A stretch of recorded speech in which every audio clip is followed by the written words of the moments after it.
बदनावर उपचुनाव की एक अहम सीट जहां पर भाजपा प्रत्याशी दत्ती गांव दरबार और कांग्रेस प्रत्याशी कमल पटेल अपना अपना भाग्य आजमाएंगे। आइए जानते हैं सीधे बदनावर से क्या कहता है चुनावी समीकरण हमारे संवाददाता पवन वैष्णव से। नमस्कार, मैं पवन वैष्णव, आप सभी दर्शकों का स्वागत है एनटीवी टाइम चैनल में। हम आपको आज दिखाने जा रहे हैं मध्य प्रदेश की 28 विधानसभा सीटों पर होने वाले उपचुनाव के बारे में विशेष जानकारी, जिनमें से एक विधानसभा सीट है बदनावर, जहां पर अपने ऐतिहासिक कार्यकाल की बात करें तो पहली बार उपचुनाव होना है। जी हाँ, बदनावर में इससे पहले कभी उपचुनाव नहीं हुए हैं। यहाँ लगभग 50 वर्षों का अगर इतिहास देख लिया जाए तो पहली बार यहाँ पर उपचुनाव होना है। उपचुनाव होंगे भाजपा के प्रत्याशी राजवर्धन सिंह दत्तीगांव और कांग्रेस के प्रत्याशी कमल सिंह पटेल के बीच। जी हाँ, हम आपको एक परिचय करवाते हैं भाजपा के प्रत्याशी राजवर्धन सिंह दत्तीगांव से, जो कि वर्तमान भाजपा सरकार में उद्योग मंत्री के पद पर काबिज है।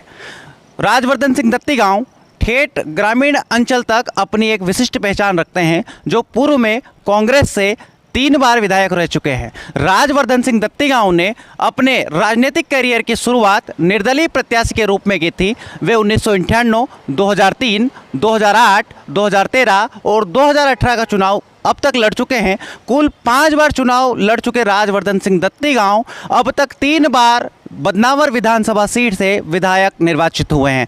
वहीं कांग्रेस ने अपने प्रत्याशी के रूप में राजवर्धन सिंह के साथ में काम कर चुके कमल सिंह पटेल को प्रत्याशी बनाया है, जो एक दूसरे के साथ कल तक थे, वे आज एक दूसरे के सामने विपक्ष में प्रत्याशी होंगे। जी हां, कमल सिंह पटेल जो वर्तमान में ब्लॉक कानवन कांग्रेस के अध्यक्ष हैं और साथ ही विधानसभा क्षेत्र से प्रत्याशी के रूप में कांग्रेस प्रत्याशी के रूप में राजवर्धन सिंह दत्तीगांव के सामने होंगे। जी हां, दोनों ही प्रत्याशी अपने आप में काफ़ी दमखम रखते हैं। जहां राजवर्धन सिंह दत्तीगांव 3 बार से विधायक रहे हैं, ठेठ ग्रामीण अंचल तक उनकी पहचान है, सलीकेदार उनकी भाषा शैली है। वहीं दूसरी ओर अगर कमल सिंह पटेल की बात कर लें तो ठेठ ग्रामीण अंचल में पले बड़े लगभग 65 से 70 वर्ष आयु के बीच के कमल सिंह पटेल ठेठ ग्रामीण अंचल तक अपनी पैठ रखते हैं। गुजराती राजपूत समुदाय से होने के कारण उन्हें कांग्रेस ने अपना प्रत्याशी बनाया है। साथ ही आपको यह भी बता दें कि कमल सिंह पटेल लगभग राजवर्धन सिंह दत्तीगांव के साथ 25 से 30 वर्षों तक उनके पारिवारिक संबंध रहे हैं। उसके बावजूद अब दोनों ही प्रत्याशी एक दूसरे के सामने विपक्ष की भूमिका निभाएंगे।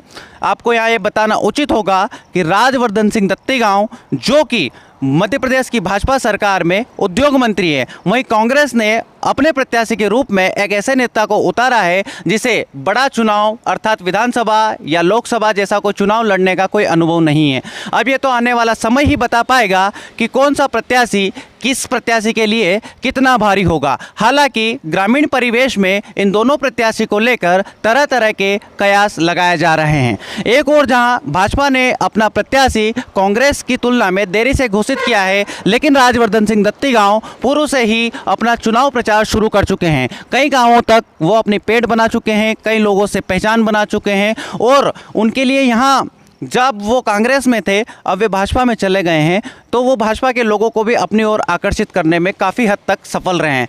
अब ये तो आने वाला समय ही बताएगा या मतदाता ही बताएगा कि किसको विजयश्री घोषित होगी या कौन उम्मीदवार विजय होगा।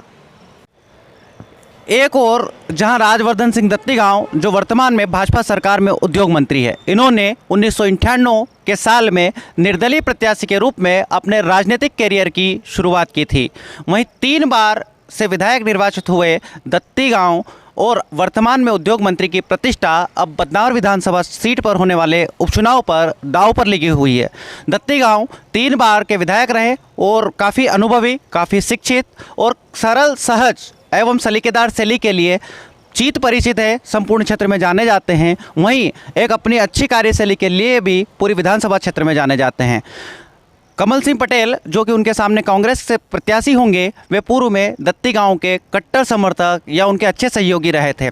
अब ये तो आने वाला समय बताएगा कि एक साथ रहने वाले दो नेता जब एक दूसरे के विरोध में प्रत्याशी बनकर उभरते हैं तो विजय श्री किसका वर्ण करती है। राजवर्धन सिंह दत्ती गांव जहां कमल सिंह पटेल के सामने उम्र में जूनियर है तो वहीं राजनीति में काफ़ी सीनियर है। राजनीतिक दृष्टिकोण से देखा जाए तो राजवर्धन सिंह दत्ती गांव अच्छा खासा अनुभव रखते हैं, राजनीति में दमखम रखते हैं, एक ऐसे कद्दावर नेता के रूप में संपूर्ण मध्य प्रदेश में जाने जाते हैं। मध्य प्रदेश की जो 230 विधानसभा सीट है उनमें गिने चुने उच्च शिक्षित सहज व्यक्तित्व आकर्षक शैली वाले विधायकों में राजवर्धन सिंह दत्ती गांव की गिनती की जाती है।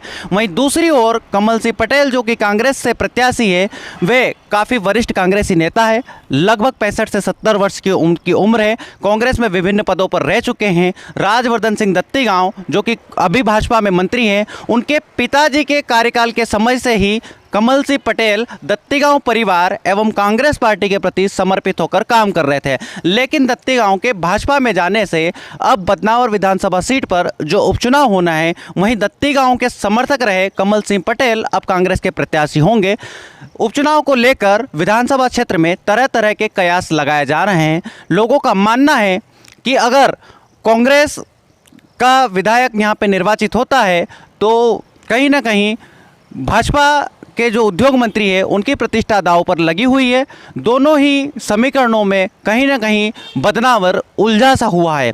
अब बदनावर के मतदाता यह तय करेंगे कि वे भाजपा की सरकार के साथ उद्योग मंत्री जो राजवर्धन सिंह दत्ती गांव है उनका चयन करते हैं या एक नए नेता जो सीनियर नेता हैं कांग्रेस के कमल सिंह पटेल उनको मौका देकर जनता ये बता देती है कि नए लोगों को भी जनता फिर से मौका दे सकती है और राजनीति अवसरवादिता का खेल है।